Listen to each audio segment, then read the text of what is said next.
Hey, welcome to The Explainer.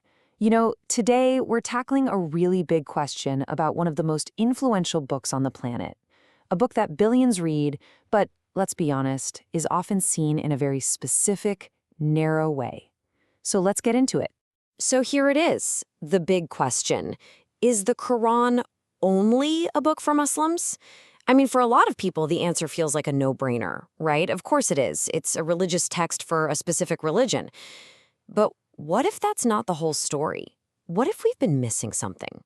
So, to really dig into this, we're going to look at it through the eyes of one person. Someone whose own journey of discovery completely flipped this common idea on its head. Okay, so the person we're following here, he actually started out thinking the exact same thing.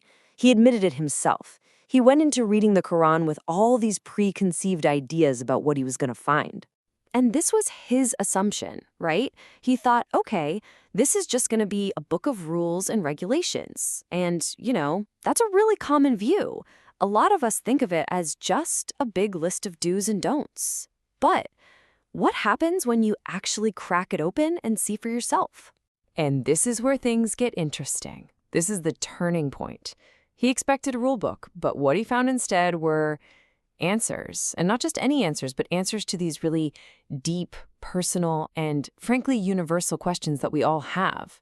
And just look at the kinds of questions he found answers to. These aren't some obscure religious details, right? Why are we here? What's my purpose? What happens after we die? I mean, these are the biggest questions we ask ourselves as human beings, no matter who you are or where you're from. The big discovery was that this book was tackling that universal human search for meaning head on. So his personal story really blows the door open to a much bigger idea. An idea that the book itself puts forward, that its message wasn't written for just one group of people. It was meant for everyone.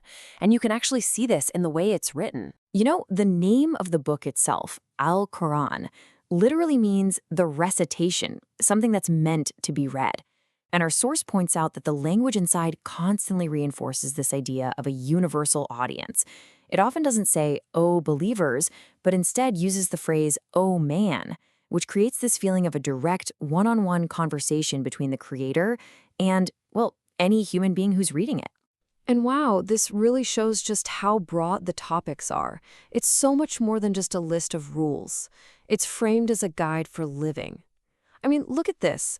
Brotherhood, peace, compassion, becoming mentally stronger, even how to handle stress at work. And then all the way to the big spiritual stuff, like how to find God in the first place. Okay, so that's the high-level view. But how does this kind of philosophy actually work in the real world? Let's take a super practical example, something we've all dealt with: having an enemy or being in a conflict.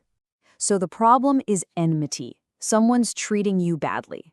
The normal human reaction? Give it right back to him, right? Eye for an eye.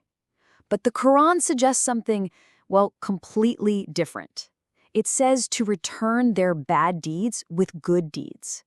But why? What's the point? Well, this is the promised result. The idea isn't just to be passive and take it. The goal is to actually transform the relationship. The teaching suggests that by responding with goodness, you can actually reach the other person's conscience and completely change the entire dynamic between you. This just totally reframes the whole thing, doesn't it? The equation isn't me versus my enemy anymore. It becomes me versus my potential friend. The whole challenge shifts. It's not about winning a fight. It's about figuring out how to unlock that potential by changing your own actions first. So this really powerful idea actually has a name. Our source calls it unilateral ethics. And getting a handle on this is really the key to the whole principle. So what does that mean?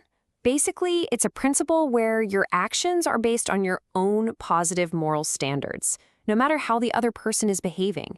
Your commitment to doing the right thing is unconditional. It's an internal moral compass, not just you reacting to whatever the world throws at you. I mean, think about it. The way the world usually works is bilateral ethics. It's two-sided. I'll be good to you if you're good to me. It's totally conditional. But unilateral ethics flips that script. It's one-sided. It says, I'm going to be good, period. My actions are my choice, independent of yours. So when you pull it all together, the main message we'd been looking at is this. The Quran, instead of being this exclusive rulebook, is presented as a guide for all of humanity. It's trying to tackle those big, universal, spiritual, and social questions that we all share. And that really leaves us with a pretty provocative question to chew on, doesn't it? Based on this whole idea of unilateral ethics, what if changing a conflict isn't about getting the other person to change? What if it all starts with us, with having the courage to change our own response first? Thanks for joining us for this explainer.